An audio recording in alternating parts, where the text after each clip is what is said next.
함께 기도드리겠습니다. 아버지 하나님, 온전한 주의 사랑에 의지하여 그 사랑 안에 거하여 살고자 오늘도 이 첫 시간 주 앞에 엎드려 은혜를 구합니다. 나의 사랑 안에 거하라 말씀하시는 그 주님의 말씀에 응답하고 순종하여 오늘도 우리 삶의 여러 가지 일들 가운데 또한 나의 존재 자체 가운데 오직 주의 사랑이 충만히 임해오고 그 사랑을 힘입어 살아감에 부족함 없도록 이 시간 주의 사랑의 음성을 들려주시고 우리 가운데 역사하여 주시옵소서.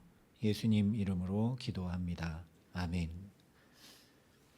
오늘 우리에게 주시는 하나님 말씀은 사사기 19장 22절부터 30절의 말씀입니다.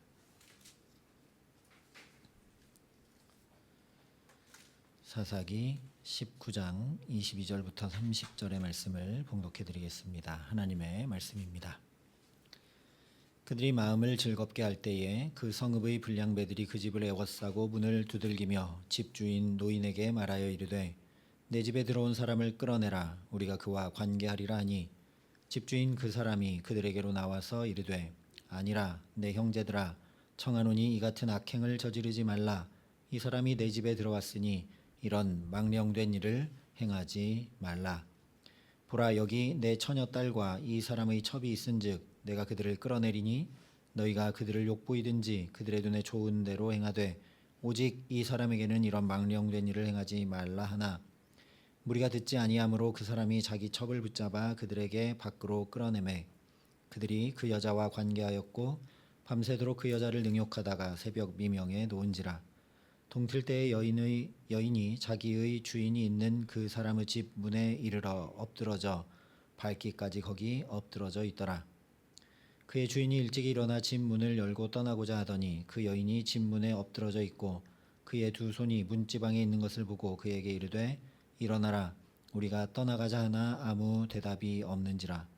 이에 그의 시체를 나귀에 싣고 행하여 자기 곳에 돌아가서 그 집에 이르러서는 칼을 가지고 자기 첩의 시체를 거두어 그 마디를 찍어 12덩이에 나누고 그것을 이스라엘 사방에 두루 보내매 그것을 보는 자가 다 이르되 이스라엘 자손이 애굽 땅에서 올라온 날부터 오늘까지 이런 일은 일어나지도 아니하였고 보지도 못하였도다. 이 일을 생각하고 상의한 후에 말하자 하니라. 아멘. 19장 마지막 절에 이스라엘 자손들이 스스로 애굽 땅에서 올라온 날부터 오늘까지 이런 일은 일어나지도 아니하였고 보지도 못하였다라고 이야기할 만큼 너무나 끔찍한 일이 펼쳐졌습니다. 어떻게 이런 일이 대체 있을 수 있는가? 이렇게까지 할 수 있는가? 하는 그런 일이 일어났죠. 이런 모습에 대해 불량배들, 한 노인, 또 레위인의 모습에 대해 에베소서 4장에 이렇게 말씀을 했습니다. 그들의 총명이 어두워지고 그들 가운데 있는 무지함과 그들의 마음이 굳어짐으로 말미암아 하나님의 생명에서 떠나 있도다. 그들이 감각 없는 자가 되어 자신을 방탕에 방임하여 모든 더러운 것을 욕심으로 행하되. 하나님의 생명에서 떠나 있게 되니까, 하나님을 왕으로 삼지 않고 자기 소견에 옳은 대로 행하게 되니까 어떻게 되느냐? 이 마음이 굳어지고 감각이 없는 자가 됩니다. 상대방이야 어떻든지 아무 상관없습니다. 내 욕망을 채우기 위해서라면 집을 둘러서 에워싸고 두드리고 위협해도 아무 상관없고, 감각이 없기 때문에 저 사람이 어떠하든지 상관없이 그 사람에게 의견도 물어보지 않고 자기 딸과 첩을 내주겠다고 하고, 레위인도 자기 첩이 문지방에 이렇게 엎드러져 있는데 감각이 없이 일어나자 가자, 일어나라 가자 이렇게 얘기를 하는 거죠. 감각 없는 자가 돼서, 하나님 없이 살면 감각 없는 자가 돼서 자기 자신을 방탕에 방임하고 모든 더러운 것을 욕심으로 행하게 마련입니다. 하나님 없이 자신이 자기 인생의 왕이 되어 소견에 옳은 대로 행하는 죄인으로 살 수밖에 없기 때문입니다. 그런데 그렇다 하더라도 이건 성경 말씀인데 꼭 이렇게 잔인하고 끔찍한 일을 가감없이 다 전해야 되는가 하는 의문이 듭니다. 이런 말씀은 좀 빼거나 좀 뒤로 가리거나 꼭 전해야 된다면 좀 잘 순화해서 마치 노아 시대를 기록하듯이 사람의 죄악이 세상에 가득함과 그의 마음으로 생각하는 모든 계획이 항상 악할 뿐이다 라고만 이야기해도 되지 않겠습니까? 죄가 정수리까지 찼다 이렇게만 얘기해도 될 것 같은데 낱낱이 자세히 적나라하게 죄의 모습을 밝혀 전하고 있습니다. 당연히 이유가 있겠죠. 그 첫 번째 이유는 하나님에 대한 두려움과 하나님의 소견, 하나님의 뜻을 잃어버리면 이렇게 죄로 인해 나의 삶도 남의 삶도 다 난장판이 되어버리는 것을 그야말로 생생히 보여주어야 하기 때문입니다. 그렇게 죄가 얼마나 무서운지, 그 죄가 얼마나 우리 삶을 참혹하게 파괴해버리는지, 그래서 말씀 그대로 이 죄가 사망으로 끌고 가 버리는지 피부로 느끼지 못하면 죄를 적당히 무시하고 깔아뭉개고 죄를 떨쳐버리려 하지 않고 계속 그 죄 가운데 뒹굴며 자기 소견에 옳은 대로 행하는 삶을 벗어나지 못하기 때문입니다. 그것이 사사기에 보여주고 있는 이스라엘의 모습이죠. 그러나 반대로 그 죄가 처절한 고통과 참혹한 사망 자체라는 걸 분명히 알게 되면 오호라 나는 곤고한 사람이로다 이 사망의 몸에서 누가 나를 건져내랴 탄식하며 하나님을 찾고 하나님의 구원을 갈망할 수밖에 없기 때문입니다. 그렇기 때문에 죄로 인한 결과물들이 어떤지 다 낱낱이 적나라하게 보여주고 있는 겁니다. 바로 이것입니다. 마지막 사사 삼손 이후 17장부터의 말씀은 사사기의 결론입니다. 사사기의 결론이니 무슨 얘기를 해야 되겠습니까? 제발 하나님을 찾고 구하고 의지하며 살아라. 어떻게든 복의 근원이신 하나님과 함께 사는 삶을 택해라. 이야기해야 되지 않겠습니까? 그래서 하나님께서 이렇게 죄 가운데 뒹굴고 있는 이스라엘을 향해 애가 타서 어쩔 줄 몰라 절규하고 외치고 계신 것이 지금 우리가 살펴보고 있는 너무나 처참하고 참혹한 죄의 모습들입니다. 그렇게 각기 자기 소견에 옳은 대로 행하며 살면 17장부터 19장의 말씀에서 보듯이 행복한 것이 아니라 오히려 점점 더 처참하고 참혹한 자리로 떨어져 버릴 뿐이라는 것이죠. 이것은 죄악된 모습을 세밀하게 다 전해주고 있는 두 번째 이유와 그대로 연결됩니다. 오늘 말씀을 보면 아마 여러분도 어디선가 본 장면과 비슷하다라는 느낌을 가지실 겁니다. 바로 창세기 19장에서 소돔성의 두 천사가 롯을 찾아왔을 때 소돔성 사람들이 롯의 집에 찾아왔을 때와 너무나 비슷합니다. 22절에 보면 그들이 마음을 즐겁게 할 때에 그 성읍의 불량배들이 그 집을 애워싸고 문을 두들기며 집주인 노인에게 말하여 이르되 내 집에 들어온 사람을 끌어내라 우리가 그와 관계하리라 이야기합니다. 창세기 19장에도 보면 그들이 눕기 전에 그 성 사람 곧 소돔 백성들이 노소를 막론하고 원근에서 다 모여 그 집을 애워싸고 롯을 부르고 그에게 이르되 오늘 밤에 내게 온 사람들이 어디 있느냐 이끌어내라 우리가 그들을 상관하리라 이야기합니다. 거의 똑같죠. 이 불량배들의 행동만 비슷한 게 아닙니다. 이 찾아온 불량배들에 대해서 소돔 사람들에 대해서 롯이 문 밖의 무리에게로 나가서 뒤로 문을 닫고 이르되 청하노니 내 형제들아 일어나 그행하지 말라. 내게 남자를 가까이 하지 아니한 두 딸이 있노라. 청하건대 내가 그들을 너희에게로 이끌어내리니 너희 눈에 좋을 대로 그들에게 행하고 이 사람들은 내 집에 들어왔은즉 이 사람들에게는 아무 일도 저지르지 말라 이야기했습니다. 오늘 23절과 24절을 보면 집주인 그 사람이 그들에게로 나와서 이르되 아니라 내 형제들아 청하노니 이 같은 악행을 저지르지 말라. 이 사람이 내 집에 들어왔으니 이런 망령된 일을 행하지 말라. 보라 여기 내 처녀딸과 이 사람의 첩이 있은즉 내가 그들을 끌어내리니 너희가 그들을 욕보이든지 너희 눈에 좋은 대로 행하되 오직 이 사람에게는 이런 망령된 일을 행하지 말라 이야기합니다. 거의 똑같죠. 오늘 말씀은 아브라함 시대보다 대략 900년 정도나 이후에 일어난 사사시대의 사건입니다. 또한 문명은 청동기 시대에서 철기 시대로 놀라운 발전을 이루었습니다. 그런데 보라는 겁니다. 사람이 행하고 있는 일은 그때나 지금이나 거의 똑같다는 거죠. 900년 전이나 지금이나 사람의 죄악된 속성은 하나도 변하지 않은 걸 보라는 겁니다. 아무리 시간이 흐르고 역사와 문화와 기술이 아무리 눈부시게 발전해도 하나님 없이 사는 사람의 삶은 결코 새로워질 수 없고 죄가 이끄는 대로 계속 끌려다닐 수밖에 없는 것을 보라는 겁니다.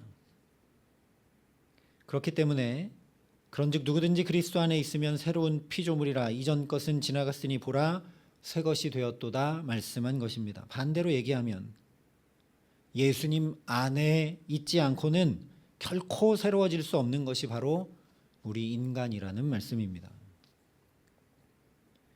한 가지 더 생각해야 될 것은 이에 대해서 아브라함이 6번이나 중보했음에도 불구하고 그 죄악이 심히 무거워 여호와께서 하늘 곧 여호와께로부터 유황과 불을 비같이 내리사 그 성들과 온 들과 성에 거주하는 모든 백성과 땅에 난 것을 다 엎어 멸하셨던 곳이 바로 소돔과 고모라였다는 사실입니다. 그런데 살펴본 것처럼 사사시대 기브아의 모습이 아브라함 시대 소돔과 고모라의 모습과 하나 다를 바 없습니다. 그것을 일부러 창세기 19장의 표현들까지 그대로 사용해서 오늘 사사기 19장이 말씀하고 있죠. 즉 이스라엘이 단순히 하나님을 떠나고 자기 소견에 오른 대로 행하며 사는 정도가 아니라 하나님의 심판을 받아 마땅할 정도로 죄가 정수리까지 찼다는 겁니다. 아브라함 시대에는 율법도 없었고 성소도 없었고 이스라엘 백성들을 돕는 제사장과 레위인도 없었습니다. 그런데 지금은 다 있습니다. 다 있는 이스라엘이 이 정도까지 되어버렸다는 것이 참으로 개탄스럽고 놀라운 일이죠. 그런데 이와 비할 수 없이 놀랍고 놀라운 게 뭐냐? 이스라엘이 이렇게 처참한 상태인데 하나님께서 소돔과 고모라처럼 대하지 않으신다는 거죠. 지금 살펴본 대로 사실 이스라엘은 소돔과 고모라보다도 더 타락했고 더 악한 상태입니다. 소돔과 고모라 때는 그래도 이방인에 대해서 그렇게 한 것 아닙니까? 그런데 지금 여기 기브아 사람들은 동족에 대해서 이렇게 하고 있습니다.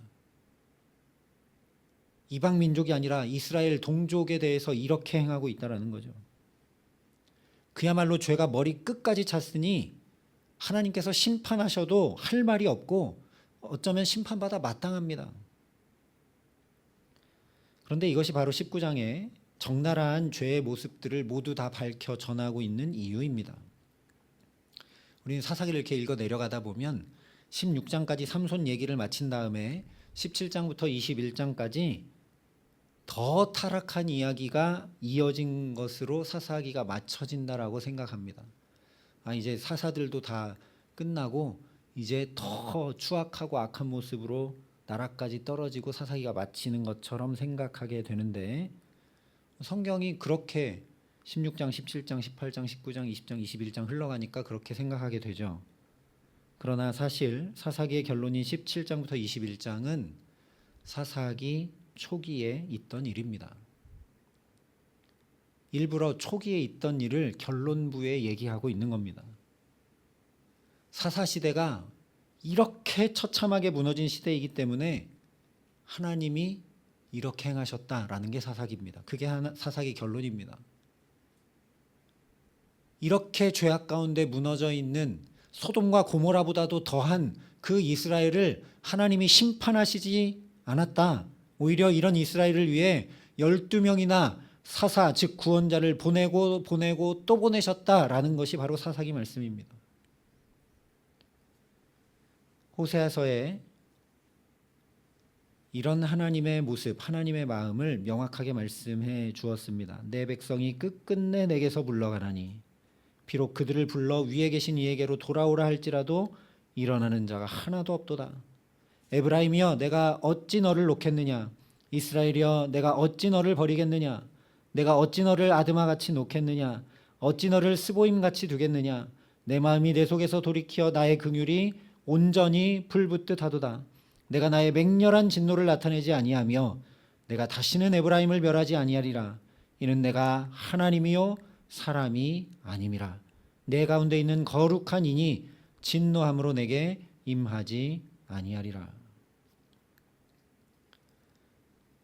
이 하나님의 마음이 터질 듯이 적혀 있는 것이 사사기입니다. 사사기를 읽으면서 아니 어떻게 이럴 수 있는가? 어떻게 사사도 이런 짓을 행할 수 있는가? 사람들의 모습을 볼 일이 아니라는 거죠. 그 배후에 계신 하나님, 그 하나님의 마음이 어떤지, 왜 하나님이 이렇게 행하고 계신지 우리가 반드시 놓치지 말아야 합니다.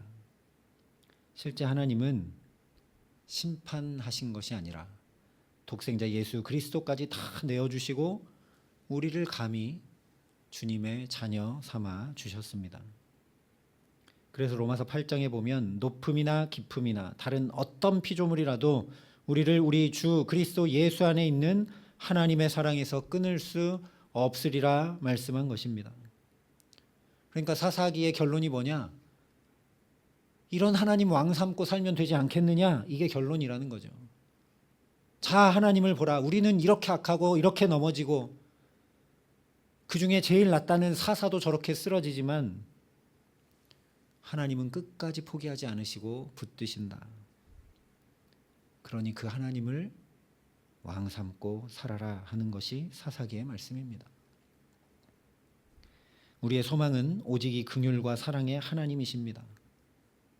우리도 사사시대 사람들처럼 내가 이렇게 하고 오늘 이런 선택과 결정을 하고 이 사람 만나고 이렇게 살면 괜찮겠지, 잘 살겠지. 하지만 그렇지 않다는 거죠. 우리의 소망은 오직 하나님 한 분이십니다. 이 하나님께서 오늘도 우리를 붙들고 계십니다. 그 하나님의 사랑에서 그 어떤 것도 우리를 끊어낼 수 없습니다. 이 사실을 분명히 알게 되면, 이 복음 위에 굳건히 서게 되면 사도 바울이 얘기했던 대로 그런즉 우리가 무슨 말을 하리요? 은혜를 더하게 하려고 죄에 거하겠느냐? 그럴 수 없느니라. 죄에 대하여 죽은 우리가 어찌 그 가운데 더 살리요? 분명히 고백하게 되고 이 복음 위에 굳건히 서게 되면 우리에게서 자연히 죄가 끊어져 나가게 되고 하나님께 더 가까이 나아가게 되어 있습니다.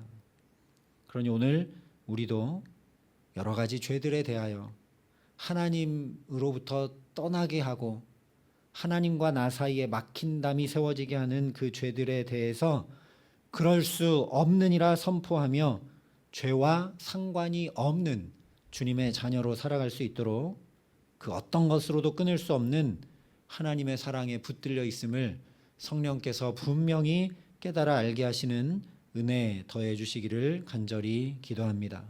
그래서 오늘 이 하루도 그렇게 우리를 사랑하시는 이로 말미암아 우리가 넉넉히 이기느니라 고백하며 그 주님 때문에 오늘 이 하루를 마감할 때 하나님으로 인해 복되게 이 하루 살았습니다. 감사하고 찬양할 수 있는 그 복된 걸음으로 주와 함께 오직 하나님만 왕 삼고 이 하루 복되게 살게 하시기를 예수님의 이름으로 간절히 축원합니다. 함께 기도하시겠습니다.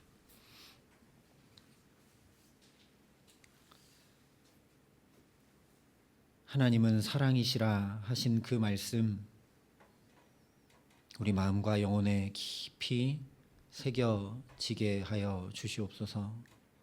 하나님의 사랑이 얼마나 놀랍고 큰지 하나님 우리가 잘 알지 못하고 다 알지 못합니다. 그러니 성령께서 오늘도 우리에게 역사하여 주셔서 그 어떤 것으로도 끊어낼 수 없는 하나님의 사랑을 더 깊고 넓고 풍성히 알아가는 복된 날이 되게 하여 주시옵소서.